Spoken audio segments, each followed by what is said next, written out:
Hello everyone. Now today's in business study we are discussing about the joint Hindu family, or we say another name is this Hindu undivided family. So there is two name of this. First is joint Hindu family, second is Hindu undivided family. Okay, business carry out by a male member. It is a main thing in this organization, in this family business. A person who is carrying the business, who is control the business, that is only and only male member, only and only in male member, in which Hindu undivided family.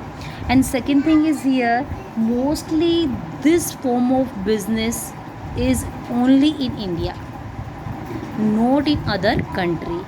ये जो business है joint Hindu family, ये सिर्फ और सिर्फ India में किया जाता है, अदर किसी भी कंट्री में ये बिज़नेस नहीं किया जाता. Second is non govern by companies but by Hindu succession law. किसी कंपनी या किसी रजिस्ट्रेशन, किसी गवर्नमेंट के अंडर ये नहीं किया जाता, ये एक एक्ट के अंडर किया जाता है, that is known as Hindu succession act. Hindu succession act. Conditions क्या होती हैं इस फैमिली की? First condition is here, main to male members in family, means only family carry the business, all family members are the co-partners of this business. Family जो है उसके जितने भी पार्टनर्स हैं वही हमारी इस ऑर्गेनाइजेशन के, इस बिज़नेस के मेंबर्स होंगे, को पार्टनर्स होंगे. आउटसाइडर्स हमारी इस बिज़नेस के कोई पार्टनर नहीं हो सकते. पहला पॉइंट है कि दो मेल मेंबर जो हैं वो फैमिली में होने बहुत ज़रूरी है. Second is existence of some ancestral property, means कुछ उनमें से पूर्वजों की प्रॉपर्टी के ऊपर बेस्ड हो. ओके, सेकेंड कंडीशन, इसमें हमने दो कंडीशंस रीड आउट कर ली हैं. नाउ को पार्टनर्स या को पार्टनर्स बोलते हैं इसको, कि कौन कौन लोग जो होते हैं वो पार्टनर्स बन सकते हैं इस फर्म के, इस ऑर्गेनाइजेशन के, इस बिज़नेस के. Members who share ancestral property, वो बंदे बनेंगे, वो मेंबर्स, वो लोग बनेंगे जिनकी अपनी एंसेस्टर्स मीन्स पूर्वज की जो प्रॉपर्टी होती है, जो अपने पूर्वजों से हमें प्रॉपर्टी मिलती है, उसमें उनका शेयर हो, वही इसके पार्टनर्स बनेंगे. Who are entitle, second point ही is who are entitled to get share in the profit of joint Hindu family business. वो लोग मेंबर्स बनेंगे जिनकी एंसेस्टर्स प्रॉपर्टी में शेयर होगा. सेकंड, उनका शेयर प्रॉफिट के अंदर हिस्सेदार बनेंगे. सेकंड, जिनकी प्रॉपर्टी में हिस्सा होगा, और दूसरा वही लोग अपने प्रॉफिट में हिस्सेदार बनेंगे. These are the co partners. Two systems of inheritance. अब इस बिज़नेस जो था हमारा हिंदू अनडिवाइडेड फैमिली बिजनेस जो है, इसमें टू सिस्टम्स होते हैं इनहेरिटेंस के. फर्स्ट है दया भाग्य, सेकेंड है Mitakshara. Dayabhaga is only and only carried West Bengal. Dayabhaga जो है, ये सिस्टम जो है, ये only and only West Bengal में लागू होता है, because male as well as female members of joint Hindu family.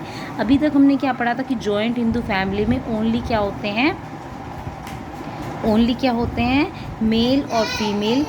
Only male members, two male होने चाहिए, अदर फीमेल हो सकते हैं इसमें, बट ओनली वेस्ट बंगाल में क्या है कि male as well as female members of joint Hindu family can become co partners.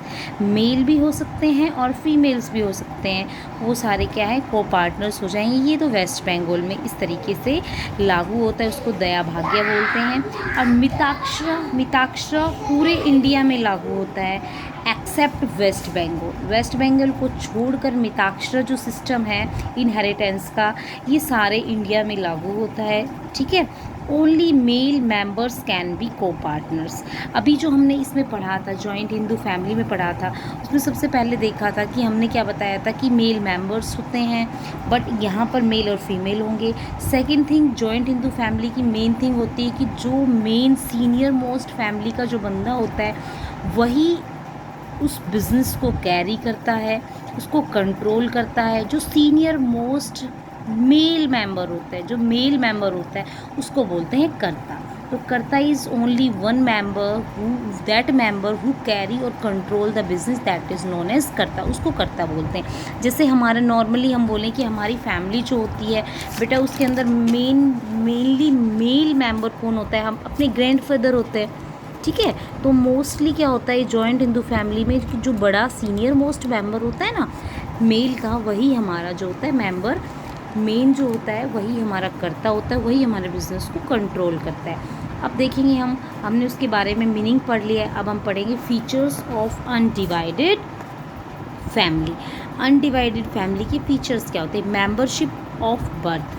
Birth का मतलब होता है जन्म, मेंबरशिप मतलब हिस्सेदार, मेंबर बन जाना ऑर्गेनाइजेशन का। जैसे ही अनडिवाइडेड हिंदू अनडिवाइडेड फैमिली में बच्चे का जन्म होता है ना, उसी टाइम से वो उस ऑर्गेनाइजेशन का हिस्सेदार बन जाता है। बट इसमें ट्विस्ट की बात ये है कि जैसे ही बच्चे का जन्म होगा वो उसका हिस्सेदार हो जाएगा, मेंबर हो जाएगा, को पार्टनर हो जाएगा, बट बेटा वो कोई काम नहीं कर सकता, वो कोई काम नहीं करता, ठीक है। तो ये चीज़ है, वो कोई काम ना करते हुए भी उसको प्रॉफिट का शेयर मिलेगा, ठीक है। Automatically become member by birth, by taking birth in that family. जैसे ही जन्म होता है फैमिली में, उस ऑर्गेनाइजेशन की फैमिली में, हिंदू अनडिवाइडेड फैमिली में, किसी भी बच्चे का, कौन से बच्चे का? Only and only male member, not female member, वो उसका क्या हो जाता है? मेंबर हो जाता है उस ऑर्गेनाइजेशन का। Second is your feature is management. Management किस प्रकार से होता है, कौन करता है? मैंने अभी भी बताया था, जो सबसे सीनियर मोस्ट पर्सन होता है वो इस ऑर्गेनाइजेशन को कंट्रोल करना है, that is known as karta. Managed and control by senior most male member, that is known as karta. जो अपनी फैमिली का सबसे बड़ा और महत्वपूर्ण इंसान होगा और वो जो मेल होना चाहिए, वही हमारे बिज़नेस को कैरी करेगा, चलाएगा, उसका सारे डिसीजंस वही लेगा, उसके निर्णय वही लेगा, वही सारी अपनी रूल रेगुलेशन बनाएगा, और उसी को क्या बोलते हैं? कर्ता। 1 मार्क्स का क्वेश्चन यहाँ से आता है। नंबर ऑफ़ मेंबर्स, अब देखिएगा हमने पढ़ लिया क्या किस प्रकार से बिज़नेस होता है, कितने मेंबर्स होने चाहिए, ये अब पढ़ेंगे। मिनिमम 2 मेंबर्स, मिनिमम 2 मेंबर्स होने चाहिए, मैक्सिमम की कोई लिमिट नहीं होती।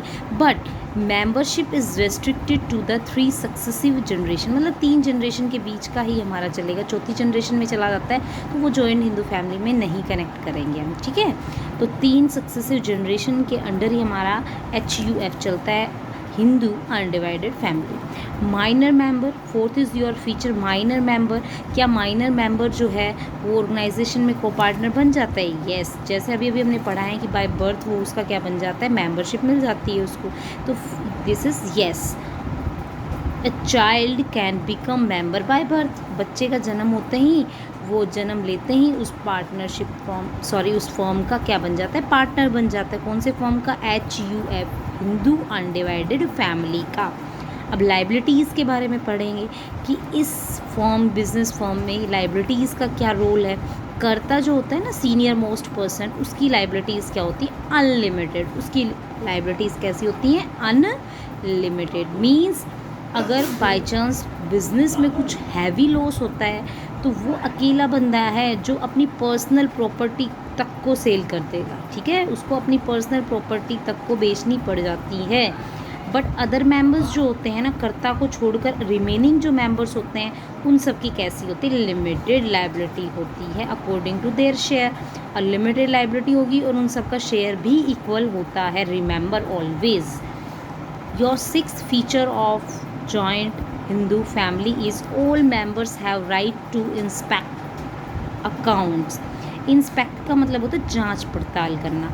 सारे मेंबर्स को अधिकार है कि वो अपने सारे अकाउंट्स को देख सकते हैं इजीली कि हमारे साथ कुछ गलत तो नहीं हो रहा है, इलीगल तो नहीं हो रहा है। सब एक दूसरे के लिए रॉयल हो सकते हैं बाय इंस्पेक्टिंग द अकाउंट्स। मतलब उन दोनों सबके बीच में कभी भी मिसअंडरस्टैंडिंग नहीं हो सकती कि सबको राइट है अपने अकाउंट्स को चेक करने का, कि बिजनेस अकाउंट्स को सब लोग चेक कर सकते हैं।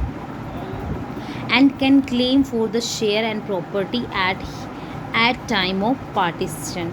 जब प्रॉपर्टीज़ बढ़ती हैं उनकी, उस समय अगर उनके साथ कुछ गलत हो रहा है, उनको शेयर गलत मिल रहा है, तो उस टाइम वो लोग क्लेम कर सकते हैं। किसके अंदर?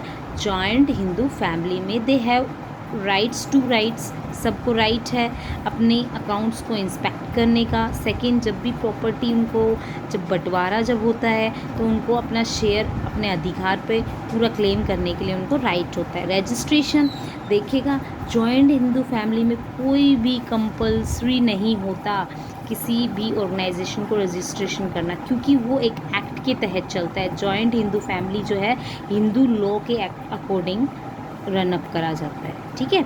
No compulsion for joint Hindu family business to get registered because it is govern by the Hindu law act. Hindu law act के तहत में ये ऑर्गेनाइजेशन चलाया जाता है। इसमें कोई रजिस्ट्रेशन की हमारे पास ज़रूरत नहीं होती है।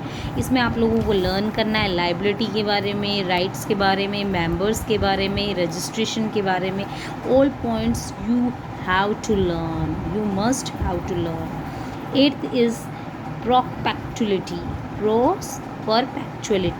परपेचुअलिटी का मतलब क्या होता है कि उनका क्या मतलब इम्पोर्टेंस होती है, या फिर हमारा रनिंग कर पाएगा या ना बिज़नेस। अगर कुछ ऐसा हो जाता है तो हमारे बिज़नेस पर कोई इम्पैक्ट पड़ेगा या नहीं पड़ेगा। देखो हाँ, कंटिन्यूटी के बारे में बोलेंगे। जैसे हमने अभी भी बताया, जो कर्ता होता है ऑर्गेनाइजेशन का वही हमारे ऑर्गेनाइजेशन को चलाता है, बिज़नेस को चलाता है। जो सीनियर मोस्ट पर्सन होता है वो बिज़नेस को चलाता है, वही सारे उसके डिसीजंस लेता है, वही रूल्स बनाता है, उसकी लाइबिलिटीज़ अनलिमिटेड होती है। बाई चांस कर्ता की डेथ हो जाती है किसी रीज़न से, तो क्या बिज़नेस को बंद कर दिया जाएगा? नहीं, बिज़नेस को बंद ना कर सेकंड जो सीनियर मोस्ट मेल मेंबर होगा उसको हम क्या कर देंगे, उसको कर्ता बना देंगे, ठीक है। जैसे बाई चांस दादाजी की डेथ हो जाती है, दादाजी के बाद ताऊ जी आता है या पापा आते हैं, जो भी जो सीनियर मोस्ट मेल मेंबर आता है वो उस ऑर्गेनाइजेशन का कर्ता बन जाता है। Continue even after the death of the karta, next senior most male member become